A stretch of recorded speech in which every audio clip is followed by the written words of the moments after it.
कोई चिट्ठी पत्री ना कोई फोन, ना कोई चिट्ठी पत्री ना कोई फोन, हिजी मैं न लुख मासूनी रहंदा देहरादून।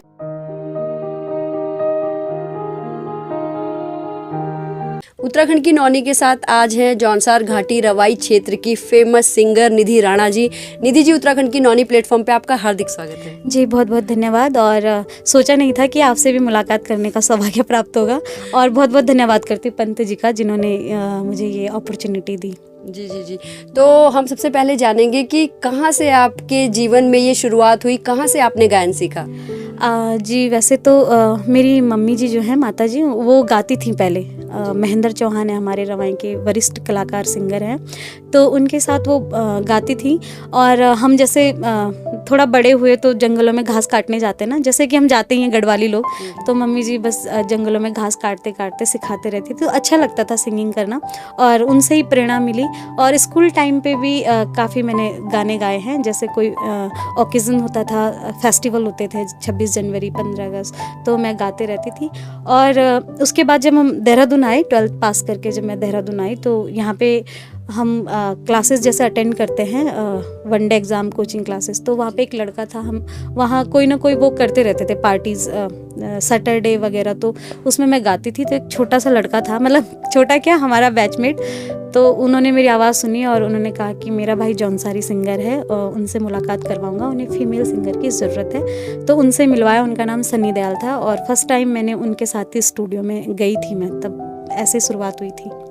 क्या बात है। वैसे हमारे उत्तराखंड में अधिकतर सिंगर्स की शुरुआत कुछ इसी तरह से हुई है, उन्हें अपने अंदर की कला का पता नहीं था और कहीं ना कहीं जाके स्टेज पे या किसी तरह से वो निखरी है। तो आपका जो सबसे फेमस सॉन्ग रहा, हम उसकी कुछ लाइनें सुनना चाहेंगे प्लीज़। जी मेरा एक फेमस गीत, बहुत ही अच्छा खुदेड़ गीत था। हमारे प्राचीन समय में ना, जो हमारे गांव की पिछड़े वर्ग की औरतें होती हैं, उन्हें मालूम नहीं होता है कि ऐसा सिटी है कोई देहरादून नाम का भी। तो एक औरत होती है, उनके हस्बैंड जो होते हैं, पति, वो उन्हें छोड़कर शहर चले जाते हैं नौकरी के लिए बिना बताए। तो एक औरत जैसे घास काट रही होती है, तो वो गुनगुनाती है कि हे जी मैंने लोखुमा सुनी तुम रहंदा देहरादून। तो उसकी मैं 1-2 लाइन आपको सुनाना चाहूँगी। न कोई चिट्ठी पत्री न कोई फोन, न कोई चिट्ठी पत्री न कोई फोन, हिजी मैं न लुख मासूनी रहंदा देहरादून, हिजी मैं न लुख मासूनी रहंदा देहरादून। गाँव का लोग पुछदा भेजी कख छीन, गाँव का लोग पुछदा भेजी कख छीन, हिजी मैं न लुख मासूनी रहंदा देहरादून, हिजी मैं न लुख मासूनी रहंदा देहरादून। ये एक मेरा मतलब पसंदीदा सॉन्ग था, जो लोगों ने काफ़ी पसंद किया था। क्या बात है। देहरादून में दिखेंगे तो आप भी बता देना कहाँ रहते हैं आखिर वो। अच्छा, और अपने फील्ड की कुछ आप मतलब बारीकियाँ और कुछ डिफ़िकल्टीज़ बताइए। मतलब आप अगर उतरी इस क्षेत्र में, तो बतौर एक महिला आपको कुछ इस तरह की कठिनाइयों का सामना करना पड़ा? वैसे कठिनाइयों का सामना तो हर किसी को करना पड़ता है, चाहे वो कोई सा भी फील्ड हो, चाहे आप मेडिकल फील्ड ले लो या राजनीतिक फील्ड ले लो या सिंगिंग फील्ड, कोई सा भी फील्ड, कठिनाइयों का सामना तो हर इंसान को करना पड़ता है। ईजिली तो कोई भी चीज़ आपको मिलेगी नहीं, मेहनत करनी पड़ती है और संघर्ष भी करना पड़ता है। कई लोग आपकी लाइफ में अच्छे मिलते हैं, बुरे मिलते हैं, बहुत से लोगों का सामना करना पड़ता है। बट मेरे हिसाब से कि हर एक परिस्थिति से आपको मुकाबला करना पड़ता है और आगे बढ़ना पड़ता है। तो सही भी है, गलत भी है, और अच्छा भी है, बुरा भी है, बोथ आर इक्वल। वो एक पल, मतलब कभी आपको ऐसा लगा कि यार मैं इस फील्ड में आने के लिए सही थी कि नहीं? कुछ ऐसा एक क्षण हर किसी के जीवन में कभी ना कभी आता है। हाँ ज़रूर। एक्चुअली मैं पढ़ाई में अच्छी थी, स्कूल टाइम से ही ठीक थी, क्लास में फर्स्ट भी आती थी और अच्छा था। तो हर माँ बाप का सपना होता है, देखो कि हमारे बच्चे पढ़े लिखे कोई सरकारी नौकरी करें। तो सेम मेरे माँ बाप भी यही चाहते थे कि तुम अच्छी थी पढ़ाई में, तुमको मेहनत करनी चाहिए थी, तुम ऐसे आगे बढ़ती। बट मैं आपको एक किस्सा बता देती हूँ। जब मैं शायद फार्मेसी में थी या बीएससी में, हमारे एक टीचर थे, मेरे फेवरेट टीचर थे। तो उन्होंने एक दिन ऐसी बात क्लास में सब बच्चों से पूछा कि तुम क्या बनना चाहोगे, तुम क्या। तो मेरे से भी पूछा, किसी ने डॉक्टर, किसी ने कुछ, किसी ने कुछ। तो उन्होंने बोला कि देखो डॉक्टर, इंजीनियर सब बनते हैं और वो एक पर्टिकुलर एरियाज तक जाने जाते हैं, नॉन होते कि हाँ तुम सीमित क्षेत्र के हो, पर कुछ लाइफ में ऐसा करो जो तुम्हें एक चीज़ से लगभग सब लोग जाने। तो मैंने सोचा कि मुझ में हर किसी को गॉड कुछ ना कुछ आर्ट देता ही है, और मैंने सोचा कि मुझ में सिंगिंग का थोड़ा टैलेंट है, तो मैंने उसको गाया।